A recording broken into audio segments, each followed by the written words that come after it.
Good day, grade 3 learners. Welcome to our Science 3, Quarter 4, Week 3, Day 4. Our topic for today is Importance of Earth Materials, Poster Making.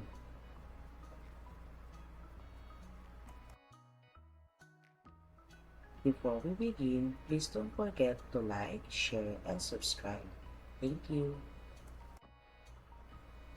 Here are the bases of our lesson. Content standards, performance standards, learning competencies, learning objectives, activating prior knowledge. Good morning, class. Put on your thinking caps and get ready to explore. Today, we're going to observe, experiment, and discover how the world works. For our review, match the Earth material in column A with its use in column B. For column A, the materials are water, rocks, minerals, fossil fuels. For column B, we have A for making jewelry and coins, B, fueling cars and buses, C, drinking and washing hands, and D, building walls and roads. For number 1, water, the correct answer for number 1 is letter C.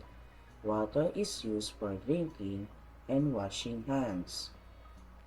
For number 2, rocks.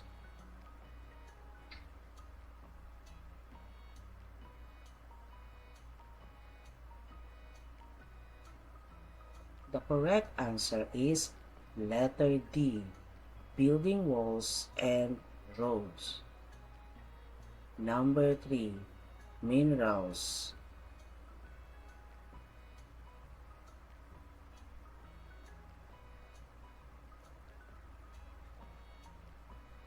The correct answer is letter A. Minerals are used, or some minerals are used for making jewelry and coins. For number 4, fossil fuels.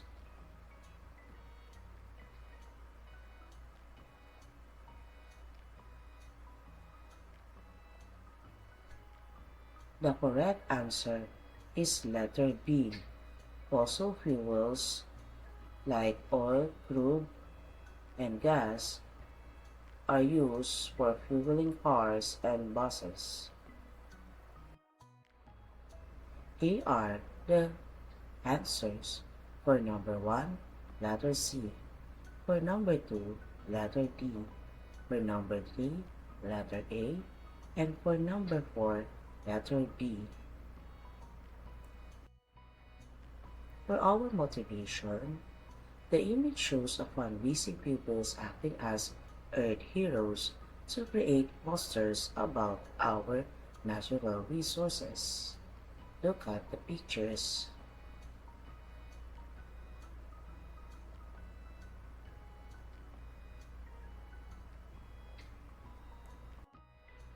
Lesson purpose intention.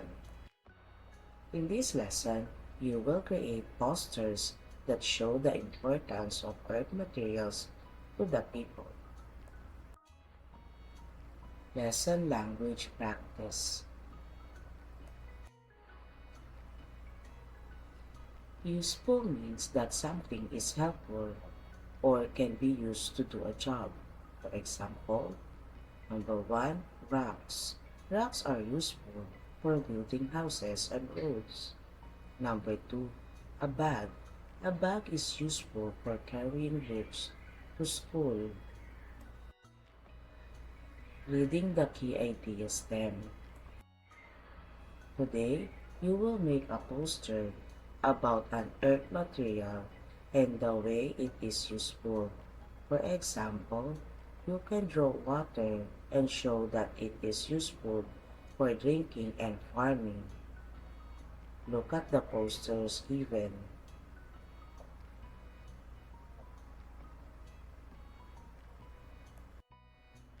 developing understanding of the key ideas STEM. I will give you 10 minutes to draw one earth material. Use these simple guide questions. Number 1. What is it? For example, draw water. How do we use it? For example, to wash my cat, to water the plants.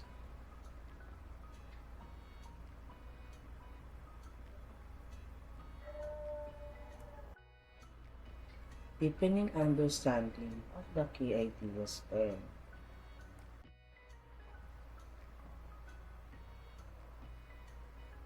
You are going to present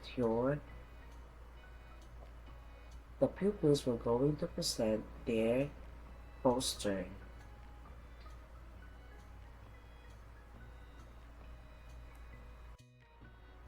Making generalization and abstractions.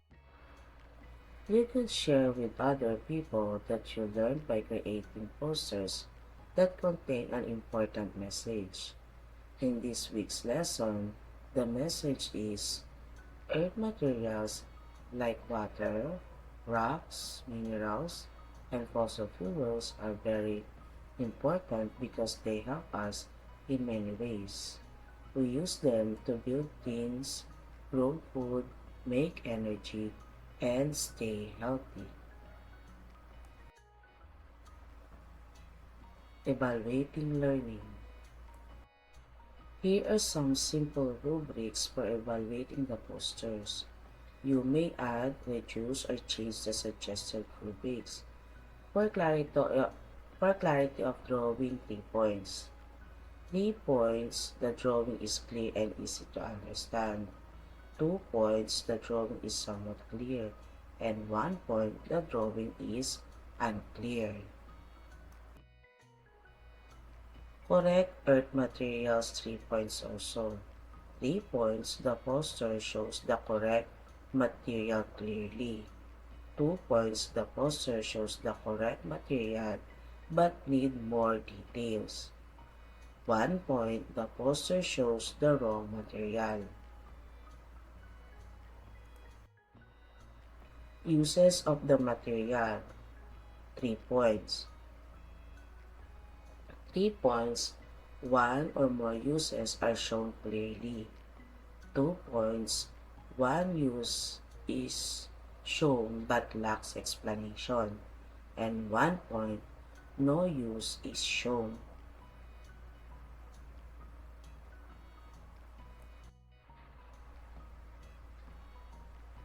Neatness, 3 points also. 3 points, the poster is neat and well presented. 2 points, the poster is somewhat neat. 1 point, the poster is messy.